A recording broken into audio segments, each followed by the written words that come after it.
Okay, so I guess this was a TikTok, New York versus Boston, what is called a bottle trend.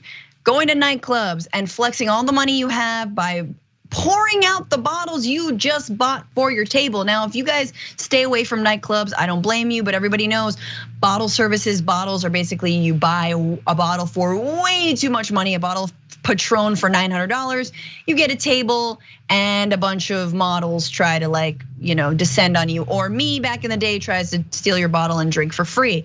That being said, this is a thing people are showing to show how much money they had. And of course, a commenter on Twitter, DJ Akademiks, says, in Houston, rich dudes are having bottle wars, meaning they buy expensive liquor and instead of drinking it, pour it out to flex on other dudes in the club.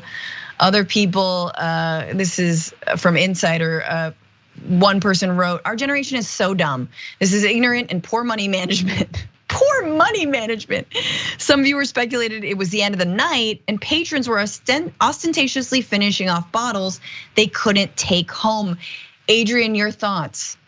The lights are on in that video, so it might very well be the end of the night. Yeah, and I agree. I think in that instance, it was the end of the night, because if this were kind of a situation where people are simply buying bottles to pour them out, if you're in a club, it'd be in the dark, nobody would see. So it's not much of a flex. I am happy that people aren't drinking and then going home or over drinking, and that's great. But if this is something that people are just doing as a flex at all times, no matter what, it is incredibly wasteful. It is incredibly ignorant. But again, I do agree with what's going on in terms of the lights came on. You can't take the bottle home. It's better not to take the bottle and to simply pour it out. I have no issue with that.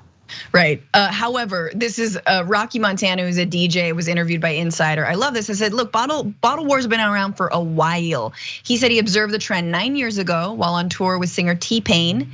Bottle wars are everywhere and they're different. It's something that started in the culture that nobody really talks about, he said. He said it's gotten so popular. That this summer he started hosting bottle wars on Sundays at Bridger's nightclub where he DJs in Kansas City.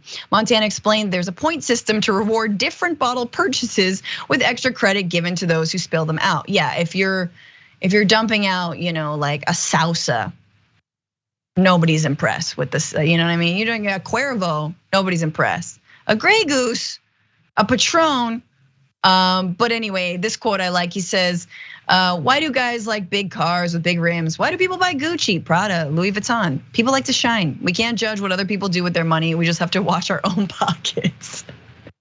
I agree. It's a pretty sad trend. I have yet to see it. I haven't been in the club in 20 years. 18 maybe, a long time. Adrian, final thoughts on this flex? Don't you flex? You flex? How do you flex? I flex by, I don't know, making investments, buying properties. I like things that have a return on investment, and buying alcohol to pour out especially is not quite it. It's really sad what people will do to try to impress other people, especially when it includes waste. As far as the club goes, you are not missing anything. I always end up in a club every maybe 2 times a year for someone's birthday, and I always end up leaving early because it's just, it gets loud. I like my drinks made to be very well, so just drinking straight liquor is not it for me, and it's just not cute. So agreed. Nothing tastes good in there at all, and nobody respects your physical space. Everybody, remember that.